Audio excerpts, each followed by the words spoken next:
The CEO asked me to stay late. But work was the last thing on her mind. The message appeared on my screen at exactly 5:47 p.m. Just as most employees were packing their bags and rushing toward the elevators, my heart skipped a beat when I saw the sender. It was from the CEO, the woman everyone admired, the woman everyone feared, the woman whose presence could silence an entire boardroom with a single glance. Please stay after everyone leaves. That was it. No explanation, no details. Just one sentence. For a moment, I stared at the screen, wondering if I had made some terrible mistake. Had I messed up the quarterly report? Was I about to lose my job? Had someone blamed me for something I didn't do?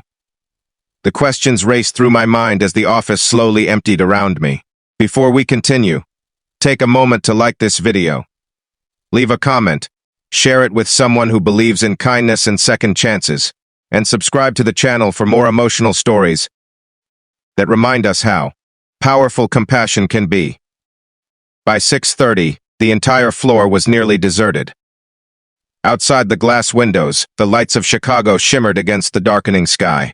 Rain tapped softly against the building as I sat alone at my desk pretending to work, while anxiety tightened its grip around my chest. I had worked at Hawthorne Financial for almost 3 years. It wasn't a glamorous position. I was just another analyst trying to survive in a competitive corporate world. My name was Jacob.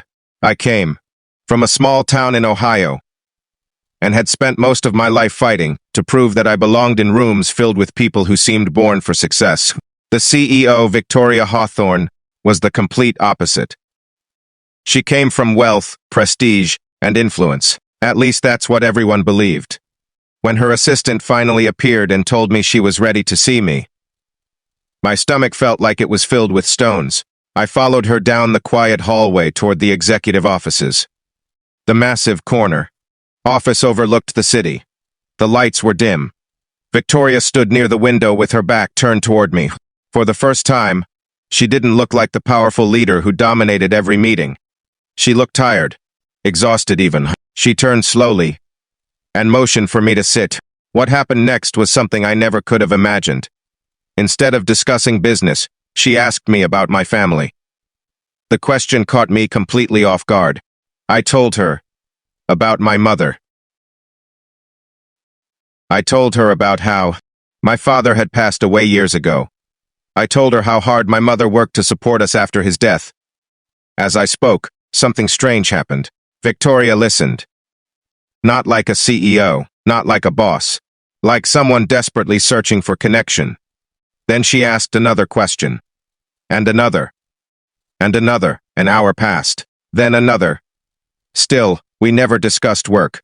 Eventually, she looked down at the floor and admitted something no one in the company would ever believe. She was lonely, despite her success, despite her wealth, despite leading one of the most respected companies in the country. She felt completely alone. The confession hung in the air between us. I didn't know what to say. People assumed successful individuals had everything. But sitting across from her that evening, I realized how wrong that assumption could be. Victoria explained that her parents had built the company together decades earlier. After their deaths, she inherited the responsibility of leading thousands of employees. Everyone expected her to be strong. Everyone expected perfection. Nobody ever asked if she was okay. Nobody ever noticed how much pressure she carried every single day. For years, she had buried her emotions beneath meetings, deadlines, and financial reports. Eventually, she became so focused on keeping the company alive that she forgot how to live her own life. The conversation should have felt awkward. Instead, it felt surprisingly human. Outside, the rain continued falling.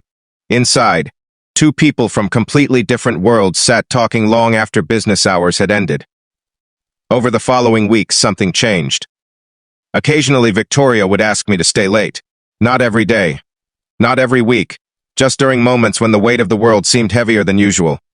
Sometimes we talked about family, sometimes about dreams, sometimes about regrets. I learned that behind her confident appearance was a woman who carried invisible scars. She had sacrificed friendships, relationships, Entire years of her life. All for the company. Meanwhile, I found myself sharing things I rarely told anyone. My fears, my failures, the insecurity that constantly followed me. For the first time in years, I felt seen. Not as an employee, as a person. Months passed. Then one evening, everything changed. I arrived at work to discover that Victoria hadn't shown up. That alone was unusual. She never missed work. Hours later, rumors began spreading through the office. Some said she was sick. Others claimed she was dealing with a personal emergency. Nobody knew the truth. 3 days later, she finally returned. The confident CEO everyone knew was gone. She looked pale, distracted, heartbroken. Late that evening, she asked me to stay again. This time, there was no small talk, no attempt to hide her emotions. Her younger brother had passed away unexpectedly. The loss had shattered her. As she struggled to hold back tears, I realized she wasn't asking me to stay because she needed an employee. She needed a friend. And sometimes friendship is the most valuable thing one human being can offer another. Over the next several weeks, I watched her navigate grief while continuing to lead the company. The burden was enormous. Yet somehow she kept moving forward. Not because she was strong all the time, but because she allowed herself to lean on others when she needed help. That lesson changed me. For most of my life, I believed strength meant carrying every problem alone. Victoria taught me something different. Real strength means trusting people enough to let them see your pain. One evening, nearly a year after that first message, she invited me to join her at a charity event the company sponsored. Thousands attended. Business leaders, politicians, community volunteers. During her speech, she spoke about success, but she didn't mention profits. She didn't mention growth. She didn't mention achievements. Instead, she spoke about kindness, about human connection, about how even the most successful people can feel invisible. Then she said something that stunned me. She thanked an unnamed employee who had reminded her that leadership wasn't about standing above others. It was about standing beside them. I knew she was talking about me. No one else did. And honestly, that didn't matter. Because for the first time in my life, I understood that the greatest impact we can have isn't measured by promotions or salaries. It's measured by the lives we touch. Years later, Hawthorne Financial became even more successful. Victoria remained CEO. I eventually moved into a leadership role myself. But whenever people asked how I advanced in my career, they expected some secret formula, a strategy, a business technique. The truth was much simpler. Everything changed because one evening a lonely CEO asked me to stay late. And work was the last thing on her mind. She didn't need spreadsheets. She didn't need presentations. She didn't need reports. She needed someone willing to listen. Someone willing to care. Someone willing to treat her like a human being instead of a title. That experience taught me a lesson I carry to this day. You never truly know what someone is fighting behind closed doors. The person who appears strongest may be carrying the heaviest burden. The person everyone admires may secretly feel alone. And the smallest act of kindness can change a life forever. Before we reach the end of this story, I have a special request. Please comment below with the words, "Kindness matters," if you believe every person deserves compassion, no matter their status, position, or success. As the years passed, I often thought back to that rainy evening overlooking the Chicago skyline. A simple message had appeared on my screen. 3 ordinary words. Please stay after. At the time, I thought my career might be ending.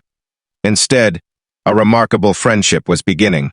And in a world obsessed with achievement, competition, and status, that friendship became one of the most valuable things either of us ever gained. If this story touched your heart, please take a moment to like the video, share it with someone who needs encouragement today, leave a comment, and subscribe to the channel. Your support helps these stories reach people who may need a reminder that kindness, understanding, and human connection still matter. Because sometimes the most important work we do has nothing to do with business. Sometimes, it's simply being there for another person when they need us most. And that can change everything.